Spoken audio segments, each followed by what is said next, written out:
a lot. There's Adam Jabay getting ready to send the cars out on the racetrack for their pace lap. Yeah, and again, just a quick shout out to Adam Jabay for putting this all together and getting us here. You can see him taking the reins, getting everyone ready to go. So from his motions, I think we're 1 minute out from going live. Yeah, absolutely. So again, this racetrack, 2.54 miles, 12 turns, spinning in the trouble spot has been turn 10, at least in the time attack stuff. We haven't seen any incidents in GLTC yet other than mechanical issues. We hope that stays the same here today. But again, we had over 30 cars in race 1 and race 2, and I expect a similar number here for race 3 and 4. Of course, 2 races today to finish up the weekend here. Yeah, I was going to ask you because I don't know. So did Aaron Lichty get his stuff sorted out for this race? Aaron Lichty, as of last night, had fuel pump issues. Right. He had it in race 1 and ended up dropping out. Race number 2, he didn't even take the green flag. Right. I don't know if he's ready to go yet today. I didn't see him I didn't notice him on the grid yet. We'll see him if he's out there on the pace lap in his Miata. Yeah, and again, another one of those fast drivers that again just got a lot of problems, and also because he didn't start race number 2, effectively going to have to start at the back again, where it was supposed to start yesterday. And I would have said yesterday that was going to be a real big problem starting at the back. But we saw Eric Coutil go from 33rd to 3rd in 15 minutes, and I believe as well it was Todd Cayley gained 21 spot en route to a top 10 finish. So I don't think starting at the back with a car as fast as Aaron Lichty's is really a death sentence in this series. You can gain a lot of spots, and I expect to see that as well. I see Emil Tab pulling out, Derek Yarbrough as well, the Mercedes. So we'll run through the starting lineup here, but on the front row, it's going to be Eric Coutil and Todd Cayley. Both those drivers extremely quick, gaining over 20 spots in race 2. Yeah, and Robert Manicheri, our race 2 winner, will be starting in third place. Tuttle, who got in solid 3rd place in race number 2, he'll be starting in 4th. Tony Fuentes, who won race number 1 in commanding fashion, he'll start 5th alongside Julian Drennan, maybe an underdog in that number 26. He's been up there fighting, just not quite for the victory. He might have a shot here in race 3 or 4. Yeah, then we got DJ Alessandrini. He'll be starting in behind them, and Matt Reppert will be joining him on the row. And Reppert just beat Alessandrini to the line on the final corner, so they got to resume from where they left off yesterday. Mike Taylor and looks like Alan Cross. Then we're going to go on back. Nick Stendiford. We haven't talked a whole lot about him yet this weekend. Gordon Makalevich is back there as well. Emil Tab had a really good run in race number 1. The FCP Euro Mercedes starting about mid-pack as well. We can step on back down the grid a little bit, and I wanted to talk about a few of the drivers starting towards the rear because I know it's going to get really interesting, especially with driver Tom O'Gorman. I think he's going to be taking over the 944 BMW. He might be listed as Max Toyer on the timing and scoring because I don't think we were prepared for Tom just to jump in the car. So as far as we're concerned, I believe that's Tom in there, and I don't know his helmet design, so we're going to just assume that's the case. Hopefully we do assume correctly. He told me he was jumping in, and Tom hasn't got a back out of any situation, so I'm sure he'll take that opportunity and run with it. Again, that BMW that Toyer and Promoravi have been in all weekend, that car is on street tires and is relatively unmodified. And Tom was joking with me pre-race that he doesn't really expect to gain a whole lot of spots, but it's Tom O'Gorman. We know he's talented, and I do expect him to gain a bunch of spots. Field working their way down the back straightaway. Again, this has been the great equalizer, as you put it yesterday. The draft, it's not powerful enough to just slingshot by everybody, but it is powerful enough to keep cars that are very different, very close together here, heading to the most important passing zone on the racetrack, turn 10A.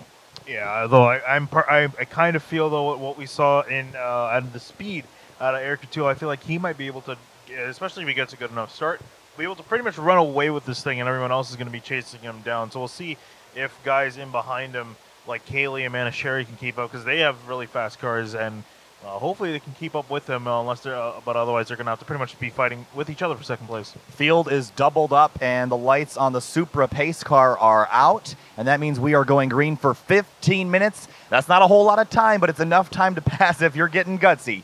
Got a couple more corners left. We'll turn them loose for race number 3. Yeah, coming through the final few corners now, the Toyota Supra pace car is going to make the right turn onto pit road, and we're going to get ready to unleash 30 cars here at Road Atlanta for race number 3 of the GLTC. S2000 versus Civic. We saw this matchup at Midwest. Coutil was the one that came out on top. Does Todd Cayley have the speed to keep up with Eric Coutil? Coming down the last corner, turns 11 and 12, and setting up for the green flag for race number 3 of the GridLife Touring Cup here at GridLife South in 2019. Flagman's got the green flag in hand. When's he going to drop it? There it is. Green flag flies, racing, race number 3 in GLTC at Michelin Raceway Road Atlanta. And there you see Kaylee and Manisheri swarming Eric Coutil in the start. Pretty similar to the start we saw in race number 1. They're side by side for the lead in turn 1. Manisheri up the inside, 3 wide through turn number 1. He's going to take the lead away as they climb the hill, but he's going to be out wide. Someone's out wide as they climb the hill. Still 2 and 3 wide for the top spot. Yeah, and it's a swarm as they race off down into turn number 3. Over the curbs they go. Looks like Manisheri was able to wrestle that lead away in that Miata, and they're going to head down the hill. So Chris Tuttle in that Corvette. Oh, Chris Tuttle in the lead right now. Manisheri slipped to 3rd, so Tuttle in the Corvette leading the race ahead of Eric Coutil down the hill for the first time, side by side through the field. There's that big Odyssey in the middle of the pack, duking and diving with Miatas and Civics. Yeah, that's the thing, too. You got to be careful with a big car like that to make sure you don't end up hitting someone, but everyone nice and calmly getting through the first few corners. Yeah, turn 6 and 7 right now. Eric Coutil, look at the arrow helping him through that corner. This Corvette is not so great in the slow stuff, but it's going to have the power and torque on exit to pull away from Coutil, but he slips a little wide. Coutil right on his bumper as they come onto the back straight. Yeah, no, Coutil trying to you see him fall right in behind Tuttle, trying to get that slipstream down the Corvette. You can see it visually just pulling away from Coutil. Absolutely. That car has about, I think it's like 260 horsepower or something along those lines. As they head down the straight with a torque in that big V8 going to help that car down the straight. Yeah, down into turn 10 they come. Does Coutil pull out to make a late pass on Tuttle? I don't think he's close enough. In the background, goes for the look. Down the inside, here comes Coutil into turn 10. He's going to back out of it, but still nose to tail through turns 10A and B. Right on the bumper as they climb the hill. Almost gives him a bumper as they head off through the final few corners to complete lap number 1. He has to look out in through turn 12. Can't get it done on the straightaway. He's going to try something.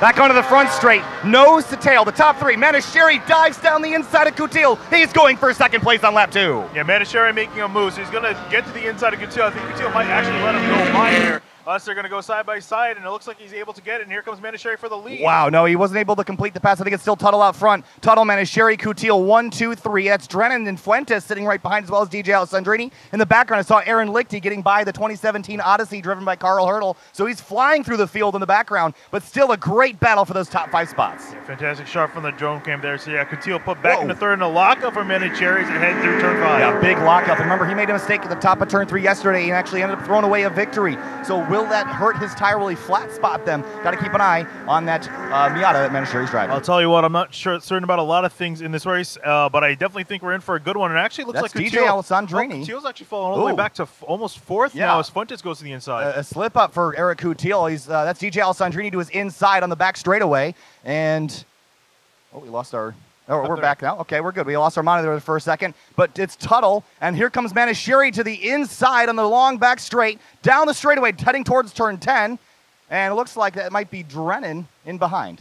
Yeah, and Manisheri just powering it around Tuttle before they even get to the corner, so some solid speed out of Manisheri, and then you got Drennan in behind, then Coutil, your top 4. So Manisheri wrestled the lead away from Tuttle. Meanwhile, look at this mid-pack battle. Aaron Lichty, an incredible onboard shot here behind the FCP Euro car, down into turn 10, downshifting, 2 and 3 wide into the braking zone. Oh, he's got a lot of cars in front of him. He's going to try to just navigate through that traffic. He's got, I believe, the FCP Euro car in front. The Mercedes has got his hazards on. Slicing and dicing. Oh, I think the FCP Euro car might have had an issue there on exit. He's got the hazards on it, maybe an electrical issue potentially, but coming down through the final corner, that's Lichty, just an incredible move to the outside as several of the cars, as they climb their way through the field, you see him down to the inside of that big C300 heading up the hill. Yeah, and he's done a fantastic job cutting through the field. Meanwhile, back at the top of the order, Coutil back in 2nd place, Manisheri in 1st. So Coutil actually made the pass in turn 1 as Tuttle was listed before, and so solid move by Coutil to get himself back in this race. Yeah, so whatever happened to Coutil might have happened out of turn 5 last time. This time he's going to exit. Wow, look at him way out to the edge of the racetrack on the exit of turn number 5. Yeah, and as it came across the line last time through, Lichty came in 16th, up 14 spots.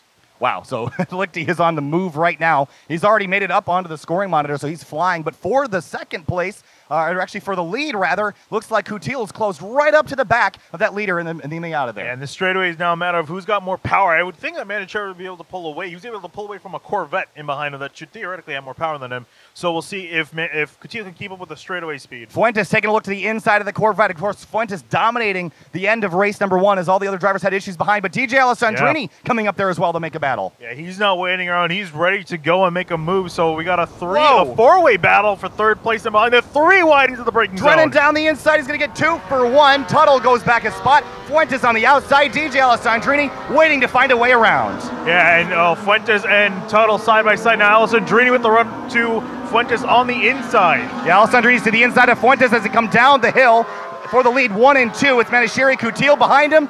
Third place is sorted. Fourth is a hornet's nest. Yeah, so Manisheri and Coutil are pretty much separated from the rest of the field. They're fighting it amongst themselves for first. It's a swarm, though, for third place. I also see the Acura TL in there as well. Of course, that's driven by Makalevich, I believe. Yes, it is. Gordon Makalevich in the 32. Top 2 spots, they'll look at this. This is going to be a contest here heading down the hill. Coutil's got some pretty good aero on that car, but Manisheri has been fast all weekend. Yeah, and you can see him also just a little bit out of the wash from Manisheri. I can't imagine there's a whole lot, but, just trying to get better corner exits than Manisheri, I think, trying to beat him on the power there. It's a 2-car breakaway at the front of the field. Eric Coutil followed in right behind Manisheri. 10 minutes left in this race. Behind him, you can see some crazy action at the top of your screen, just going out of shot now, but for the lead, Coutil putting pressure on Manisheri. Yeah, so I thought Coutil was going to run away with this, and I mean, he kind of has, although he's got Manisheri right in front of him. So those two separated from the field by a huge margin now. Actually looking at it, it's about 3 or so seconds, so 3 or 4 seconds by now. Yeah, the fastest lap run yesterday was Eric Coutil's 1:38.0, and right now he ran a 1:38.6 last time through, so he's only 0.6 off his best time from yesterday. Look at the battle for third. Drennan, Tuttle, Alessandrini, and Fuentes all locked in an incredible battle down the back straight. Yeah, and here comes Coutil now to the inside of Manisheri. Battle for the lead, heating up. Deep dive on the brakes for Coutil again, side by side for the lead through turns 10A and 10B. Oh, and Coutil on the power gets it ahead of Manisheri. Fantastic pass there. As third place is getting sorted out, Tuttle gets slowed out of the corner. It holds up Alessandrini and Michelovich. Yeah, mistake for Tuttle. Here's Aaron Lichty's on board again, still climbing through the field. He's gone up quite a ways, still making moves. There's a bunch of cars up front. You can see that incredible battle with DJ right up the road. Lichty's going to be a part of this. Oh, Michelovich off the racetrack. Yeah, and that's going to open the door for Repper to go to the try to make a pass on Michelovich, but can't get it done. 7 minutes complete in this race, about 7.5 left to go. Coutil leads the way, Manisheri second, Drennan third, Fuentes in fourth, the race 1 winner, a jump over the curbs for Tuttle, and Alessandrini right behind him. Yeah, and how about Aaron Lichty up in a 10th place? He's up 20 positions, actually set the fastest lap of the race in the process. Aaron Lichty in that K-Swap Miata, he's still flying through the field. He's got a couple more cars to get himself inside the top 5, but he is coming, and coming fast down the back straight here out of turn 5.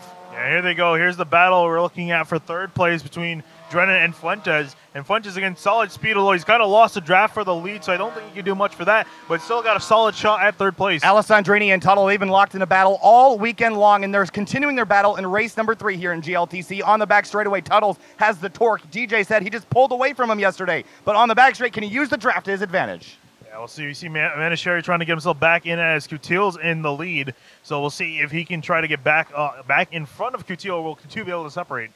That's Fuentes closing up on Drennan with the draft. He might have a look at third place heading down into turn 10, but for the lead again, Manisheri takes a look down the inside, can't do it. Behind him, Drennan and Fuentes still battling. 1 and 2, 3 and 4, Coutil, Manisheri, Drennan, and Fuentes. And Alessandrini with a fantastic move to the inside of Tuttle. He's going to move himself up in front inside the top 5.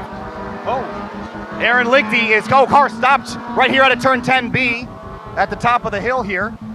And the field making their way by, but not in a great spot here. So we'll continue racing. You see, that's the battle for third place, Drennan and Fuentes. The TL of Makalevich trying to hold off cars behind him, but Aaron Lichty is coming as well. Yeah, Aaron Lichty's coming up. But again, not going to be able to fight with the leaders, but he's definitely going to get quite a few spots. You can see him in the background in that white and orange Honda. It's a Miata there. Sorry, Miata. Lichty's in. But coming down the hill now, that is Drennan and Fuentes. Those cars have been quick all week, and Fuentes was incredibly quick in both races yesterday. Ended up having an issue at the end of race number 2, recovering now, and going to go for a podium spot here, but he's only going to have a couple minutes left to do. We might see a white flag here shortly just because of the car at the exit of 10B. Yeah, here comes Fuentes with a run, though, on Drennan. He's been catching him over the last lap. He's right up in behind, so let's see if he can get the draft and be able to slingshot a Fuentes. Whoa! Oh, I see him sideways out of the corner. Yeah, he was on the curb on corner exit. A bit of a mistake there. DJ Alessandrini was in front of Tuttle, but Tuttle has seemed to have a lot more draw down the straightaway. And here comes Fuentes to the inside of Drennan on the back straight. Yeah, there you see him with the run. You can see also Tuttle in behind trying to get a run to Alessandrini, but here come the leaders on through. Manishar can't really do anything this time by for third place, though. Side by side between Fuentes and Drennan, who is going to be deeper on the brakes. For third and for fifth, look at DJ trying to protect from Tuttle, but Fuentes holds off. Actually gets by Drennan for third. Aaron Lichty, in the meanwhile, is working over Makalevich in the TL as they enter turn 10A, 10B, come down the hill. Makalevich trying to defend, but I just saw that out of the final corner, he's going to try to make the pass. White flag in the air, final lap here in race number 3. And look at DJ Alessandrini and Tuttle still nose to tail. Behind him, Lichty has gotten around Gordon Makalevich, and he's moved his way inside the top 10 and continues his climb. Yeah, here comes Couture, and you can see he's separating from Manishari. He's got to defend for one more lap. I think he can do it. There's a pretty sizable gap at this point. Coutil beginning to stretch his lead out. Manishari in second, Fuentes third, Drennan fourth, Tuttle, Alessandrini, Lichty, Makalevich, Reppert, Stentiford, Mike Taylor, Emil Tab, Todd Cayley. This has been a spectacular race. Cayley has fallen down the order in his S2000. I'm not sure if there's an issue there, but his best lap time of 135. Or excuse me, a 138.5. Meanwhile, Eric Coutil just ran a 137.869. That's 2/10 quicker he's run all weekend long. Yeah, and here they come on the back straightaway. There's a car about to go a lap down, waiting for the leaders to come into picture. Out of turn number 7, one final straightaway for Eric Coutil. He dominated at GRIDLIFE Midwest in June. He was not dominant this weekend. He broke in race 1. In race 2, he gained a bunch of spots, ended up third, but he leads the way down the back straightaway for the final time in race 3. Oh, and you can see Drennan now. He's been separated from Fuentes, falling to the clutches of Tuttle and Alessandrini, but through the final few corners, Eric Coutil started this race in first, went down the order just a little bit, but regained that king spot. He's going to come out of the final few corners and win this race. And look at Tuttle down the inside of Drennan in turn 10A, 10B. Battling for them, but Eric Coutil finally, after 2 times trying this weekend, he's going to pick up a checkered flag in race number 3. Manishari comes home second. Fuentes, after winning race 1, is going to come home in third, but a great battle behind him. Look at Lichty all the way to Alessandrini in the final corner. Yeah, I'm sure Lichty wished this went a few more laps. Might have been able to get up in the third, so it's Fuentes, Tuttle, Drennan, Alessandrini, and Lichty, and someone sliding through the grass at the line. That might have been Todd Cayley. Yes, it was in the S2000, right ahead of Makalevich. So he went off wide in turn 12. That's a scary spot to go off there, Finian. But how about these races this weekend in GLTC? We still got the rest of the field coming on through. This racing has been spectacular this weekend at Road Atlanta. Yeah, we're in for interesting race number 4. If you want to quickly explain how the order is for that. Yeah, so race number 4 is set up a little bit differently. So we've kind of having every race be gridded a different way. So race 1 was set by qualifying. Race 2 was the finishing order from race 1. Race 3 was fastest lap from race 2. And race 4 is based on the finish order of race number 3. So that puts Coutil, Manishari, Fuentes, Tuttle, Drennan, Alessandrini, Lichty in order. And Lichty, in that case, Swap Miata, he's been one of the fastest cars all weekend. Actually ran the fastest lap in this race. I believe he ran a 136.6 in his K-Swap Miata. So he is probably my favorite in terms of my picks to win race number 4 up later this afternoon.